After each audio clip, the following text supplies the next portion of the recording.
What's up, my Off the Yard family?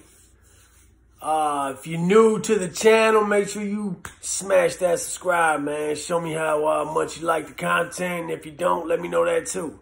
We're going to get past all that bullshit that we've been dealing with, the last video or so. And I want to reach out to the people who might be coming home and struggling with addiction. I'm going to let you know a little bit about myself as far as my addiction past goes. I'm a recovering drug addict. I think that I started using, around 13 or 14 years old. Minimal stuff, man. Pot, drinking alcohol, sniffing low powder every now and then. As a teenager, hanging with the wrong fools, you know what I mean?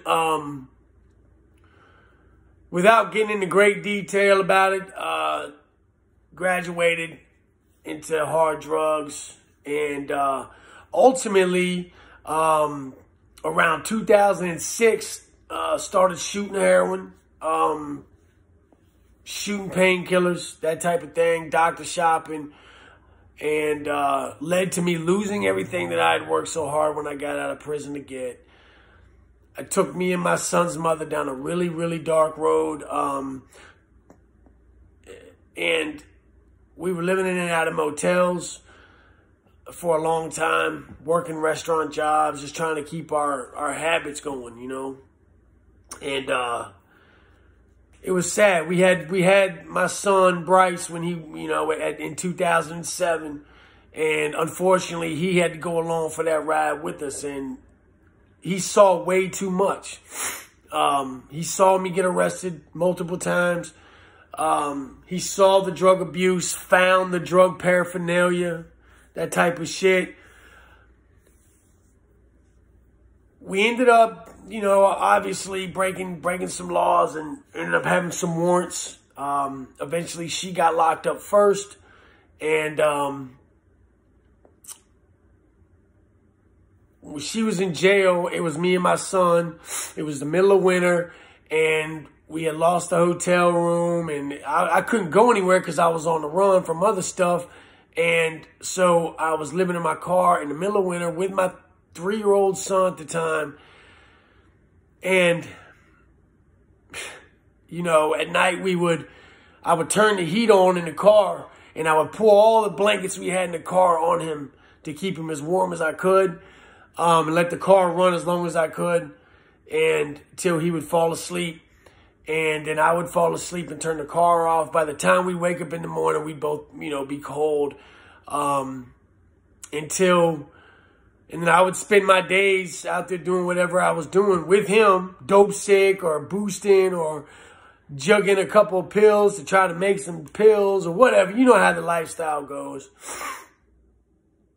Until one night, I believe it was in December, it was either late November, early December of 2011. Bryce started coughing and he turned blue. I'm looking at him. He's in the passenger seat. I'm in the driver's seat. It was late at night. And I was scared. And I said to myself, man, I don't even give a fuck about getting locked up. I got to get my son to the hospital. I took him to the hospital. Turns out he had pneumonia. From just sleeping out in the car in the cold and the winter and stuff. And so I took him to the hospital. My baby's mom's sister came and got him. And this is where I learned a lot about human personality, man, where when her sister came to get him from the hospital, obviously there was, she was coming to take him to her house to get him away from me and my bullshit. As we're leaving the hospital, we're going into the parking deck, he starts to realize, I guess, that he wasn't coming with me, that he was leaving with her. And he starts snapping. He starts fucking going crazy. He's crying. He's like, no. And I'll never forget what he said. He said, I can't leave Daddy. I got to protect Daddy. Daddy's sick. In this little boy's mind, I wasn't his protector. He was mine. One of the most prolific things that ever happened during this time was, I'll never forget, one morning, I hadn't had any dope for like 2 days. And I was feeling real bad, the withdrawals, and we're laying in bed. And my son comes walking in there, and he says, "Daddy, you want to come play? You want to come play?" And I said, "I can't, buddy. I don't feel good." He said, "You not feel good? You sick?" I said, "Yeah." And he said, "You need your medicine?" And he knew that we were on something. He's young. He's 3 years old. He said, he called it our medicine. He knew when that door shut and we weren't letting him in that bedroom, we were doing medicine. And I'm sorry, it still chokes me up. But he said, "Daddy, don't worry about it." He said, "I got medicine." And he goes in the bathroom and he brings out this bottle of Flintstone vitamins, his little Flintstone vitamins, and he tells me, he says, "Daddy," he said, this medicine make you feel better."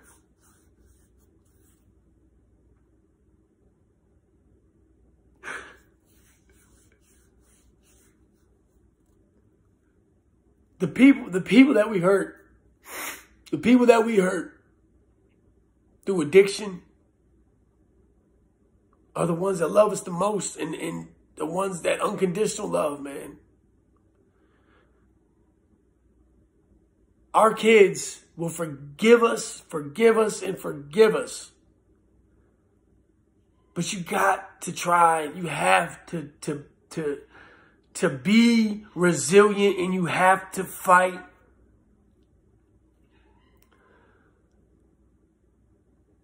I ended up going to prison for 7 years, not too long after that. 7 years and some change. And I remember when he came to see me, and I was in the jail, and I was going to court and things like that. And he's like 4, almost 5 now. I've been locked up for about a year at this point in time. And I'm sitting there, and I'll never forget it. His mom's sitting beside him. She's still shooting dope, so she's nodding out. And it's a TV screen, and you're on the phone, and you can see him through the screen. And I was like, "Okay, buddy?" I'm trying to keep him, happy and playful and stuff. And he just stopped. And no. He was bouncing around because he was getting, tired of sitting there for an hour. And I said, "Sit down and be quiet." And he just stopped, and he just started tearing up. And I said, "Buddy, it's okay." And I said, "I didn't mean to yell." And he said, "No." And he just starts bawling. And he says, "I just miss you so much, Dad. I miss you so much." And it's those things in your life. I know how hard it is when you're struggling with addiction to stop. It's the hardest fucking war you will fight. But once you get locked up, or you go to rehab, or once you get clean, you have to stay clean. You can't just say, "I'll just do it this one time." And I know that anybody out there right now that's suffering from addiction, there has been at least 1 or 2 times where the situation or the person sitting across from you has been so sad that it has made you feel that just sinking feeling.